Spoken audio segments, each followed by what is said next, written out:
మరి ఈ గ్రామానికి అనేక సార్లు రావడం జరిగింది. ముఖ్యంగా ఎందుకంటే స్వామివారు ఒకళ్ళ పేరు చెబితే ఒకళ్ళ పేరు బాగోదనే సంకల్పంతో వారు చెప్పలేదు.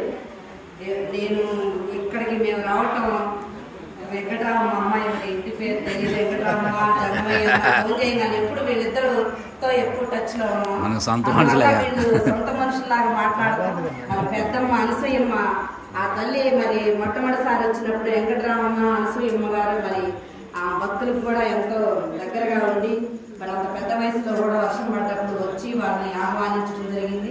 అమ్మాయి వెంకటరామ మొట్టమొదటి ఈ గ్రామం స్వామివారు వచ్చినప్పుడు గబగబా వచ్చి ఏ ఊరు ఏంటి అని చెప్పి గబగబా స్వామివారికి సహకరించడం జరిగింది. మిగతా గ్రామస్తులు అందరూ కూడా ఏ పనైనా ఒకరే ఆ దగ్గరగా ఉన్నవాడు చేయగలరు. అందరూ ఎందుకంటే సాధ్యపడదు, వేరు వేరు ఇళ్లలో ఉంటాం కాబట్టి మీరందరూ మీ పేర్లు తెలవలేదు అనుకోవద్దు. దయచేసి భక్త మహాశైలకు, చెన్నాయపాలెం గ్రామ ప్రజలకు, ఈ దేవాలయాన్ని నిర్మించిన దాతలు, ట్రస్ట్ బోర్డుగా నిర్వహిస్తున్న వారు, గండికోటి వంశం వారు అన్నారు. మరి మిగతా వంశం వారి పేరు కూడా తెలియదు, సారీ ఏమనుకోవద్దు. మీరందరూ కూడా సుభిక్షంగా మీ గ్రామం ఎప్పుడు సుఖ సంతోషాలు ఆరోగ్యాలతో మరి ఇక్కడికి వచ్చిన మహిళామతలు అందరూ వారి యొక్క మొహాలు చూస్తుంటే ఎంతో కలగా ప్రవచనం వినే విధానం నాకు బాగా నచ్చింది. ఎందుకంటే మేము చుట్టుపక్కల ఎన్నో గ్రామాలు తిరుగుతూ ఉన్నప్పటికీ అనేక దేవతామూర్తుల మధ్య మరి మా స్వామివారు ఆ గానాన్ని చెప్పటం, ఈరోజు వచ్చిన ప్రవచనం చాలా అయింది కాదమ్మా. వారి జీవితాన్ని ప్రణంగా పెట్టి వారు సాధించుకున్న విజయం అది. మరి ఆ భగవంతుడి కరుణతో వారి జీవితం ఇందులోనే పెట్టడం నిజంగా నాకు కొన్నిసార్లు ఆ చెప్పే మాటలకి చాలా బాధ అనిపిస్తుంది. ఎందుకంటే వారి యొక్క తపన, ఆ గ్రామం ఏ గ్రామం వెళ్ళినా మేము ఆ అన్ని గ్రామాలు మా సొంత గ్రామాల్లాగే అనిపిస్తుంది. మేము వెళ్ళినప్పుడు ఇప్పుడు వెంకటరామ జగమయ్య అన్న మీరందరిలాగా ఆ రిసీవింగ్ అందరూ కూడా మేము చెప్పకుండా వెళ్ళినా సరే అప్పటికప్పటికే అంతలోనే ఆ యొక్క మహాదేవుడు అనుగ్రహం ఏమో కానీ అందరూ ఎంతో ప్రేమతో ఆదరించటం మేమేమీ కోరుకోం. ఏంటంటే మేము వచ్చినందుకు అందరూ బాగుంటుంది. చిన్న మాట అయినా వారి యొక్క కష్టాన్ని ఏ 100-200 మంది మైకుల ద్వారా విన్నవాళ్ళైనా సరే మన యొక్క చిత్తశుద్ధి, మన సంకల్పం, మన సత్యధర్మం మరి వారికి పాకి వారి ఒక కుటుంబంలోనైనా సరే ఒక చిన్న ఒత్తిడి. ఎందుకంటే ఈ శరీరానికి వచ్చిన వాసన మనకు తేలిక వదలదు. స్వామివారి జ్ఞానం అని వారు ఐస్థాయిలో బోధించినప్పటికీ కూడా ఆ జ్ఞానాన్ని మనం అందుకోలేము. ఎందుకంటే జ్ఞానాన్ని అందుకోవాలంటే మన జీవితాన్ని దారిపోయాలి. అలా మనం మనోదేహం ధరించి ఎన్నో కర్మబంధాల్లో చిక్కుకొని ఉన్నాం. వీరి యొక్క జీవితాలు ఎందుకంటే కొడుకు, పిల్లలు, తమ్ముడు అనేక బంధాల్లో నుంచి మనం అంత తేలిగ్గా పరమాత్ముడు చెప్పింది సాధన ద్వారా మన జీవితాన్ని ఒత్తిడి నుంచి జయించడానికి. అంటే మనకు కష్టం వచ్చినప్పుడు ముఖ్యంగా నేను చెప్పేది ఏంటంటే, నేను కూడా ఈ మధ్య కొత్తగా చూడలేదు, తప్పులుంటే క్షమించి.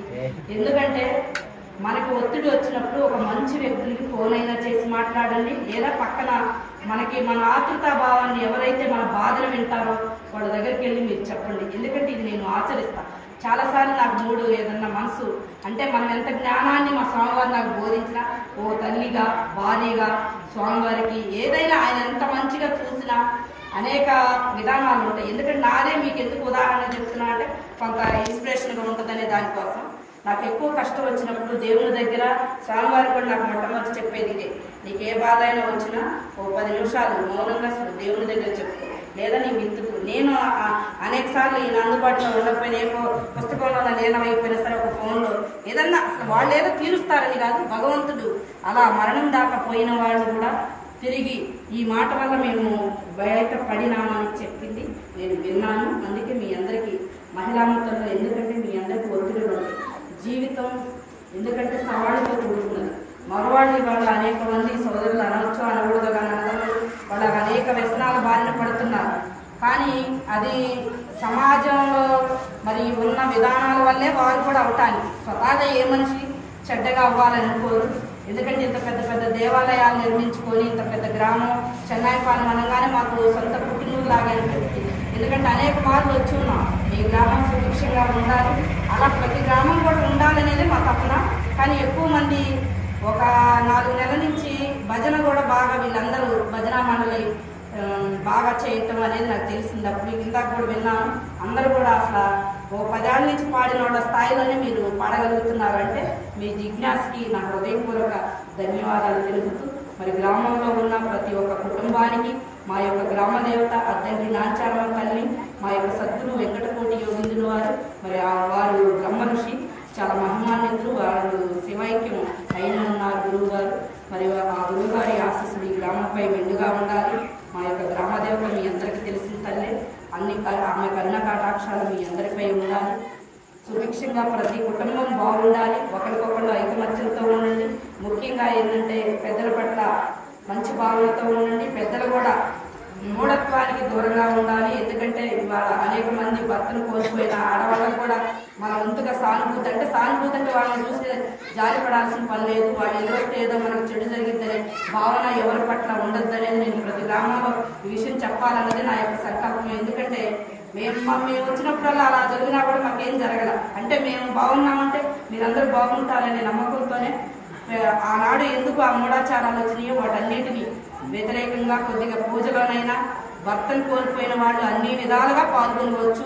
ఎందుకంటే మంచి హృదయం కావాలి, మంచి సంకల్ప భావం ఉండాలి, పరులను ప్రేమించే గుణం ఉండాలి, సత్యంతో బ్రతికే విధానం ఉన్న ఏ ఒక్కరైనా సరే దీనికి అర్హత కలిగిన వాళ్ళే. పూజలైనా సరే ఏదైనా చేసుకోవచ్చు. మీరందరూ ధైర్యంగా ఉండాలి. వీలైనంత ఎక్కువగా మరి భగవాన్ కూడా అన్నదమ్ములు ఈ కార్యక్రమాల వైపు మొగ్గు చూపాలి. ఎందుకంటే ముఖ్యంగా మగ మనిషి మారితే ఆ కుటుంబానికి విజయం ఉంటుందనేది నా ద్వారానే నేను చెప్తున్నాను. ఎందుకంటే మీ అందరూ కూడా వీలైనంత ఎక్కువగా అలవాట్లు ఉన్నప్పటికీ కూడా కొంచెం కొన్ని క్రమేపీ ఒకరోజు మార్చుకుంటూ తగ్గించుకుంటూ మీ యొక్క తల్లిదండ్రులు బిడ్డల్ని పెంచే విధానాన్ని కానీ మీ యొక్క జీవితం తండ్రి తాగొస్తే ఆ పిల్లగాడికి అలవాటు ఖచ్చితంగా వస్తుంది. చాలా కుటుంబాలు ఎక్కడో ఒక